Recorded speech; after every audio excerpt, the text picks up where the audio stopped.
Hello നമസ്കാരം, എല്ലാവർക്കും ഇന്നത്തെ സ്വർണ്ണവില അറിയിക്കുന്ന ഗോൾഡ് റേറ്റ് ടുഡേ ചാനലിലേക്ക് സ്വാഗതം. ഇന്ന് 2024 ഓഗസ്റ്റ് മാസം 6-ാം തീയതി ചൊവ്വാഴ്ച, സമയം രാവിലെ 10 മണി. സ്വർണം വാങ്ങുന്നവർക്ക് ആശ്വാസം നൽകിക്കൊണ്ട് സ്വർണ്ണവില വീണ്ടും അപ്രതീക്ഷിതമായി വൻ തകർച്ച നേരിട്ടിരിക്കുകയാണ്.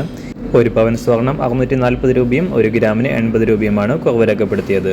ഇന്നത്തെ സ്വർണ്ണവില നോക്കാം. അതിനു മുൻപായി ഈ ചാനൽ ഇതുവരെ സബ്സ്ക്രൈബ് ചെയ്തിട്ടില്ലാത്തവർ സബ്സ്ക്രൈബ് ചെയ്ത് തൊട്ടടുത്തുള്ള ബെൽ ബട്ടൺ അമർത്തി ഓൾ സെലക്ട് ചെയ്യുക.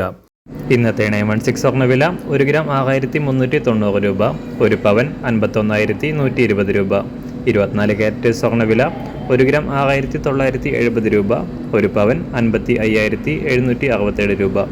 18 ക്യാരറ്റ് സ്വർണ്ണവില 1 ഗ്രാം 5228 രൂപ, ഒരു പവൻ 41,825 രൂപ. സംസ്ഥാനത്ത് ഇന്ന് വെള്ളിവില 1 ഗ്രാം 87 രൂപ 50 പൈസ, 1 കിലോ 87,500 രൂപ. അന്താരാഷ്ട്ര മാർക്കറ്റിൽ ഒരു ഔൺസ് സ്വർണത്തിന് $2,408. എല്ലാ ദിവസവും അറിവിരുന്ന സ്വർണ്ണവില അറിയാനായി ഈ ചാനൽ ഇപ്പോൾ തന്നെ സബ്സ്ക്രൈബ് ചെയ്ത് തൊട്ടടുത്തുള്ള ബെൽ ബട്ടൺ അമർത്തി ഓൾ സെലക്ട് ചെയ്യുക. വീഡിയോ ഇഷ്ടമായാൽ ഒരു ലൈക്ക് ചെയ്യാനും നല്ല നിർദ്ദേശങ്ങൾ കമൻറ്റ് ചെയ്യാനും കൂടെ ശ്രദ്ധിക്കുക.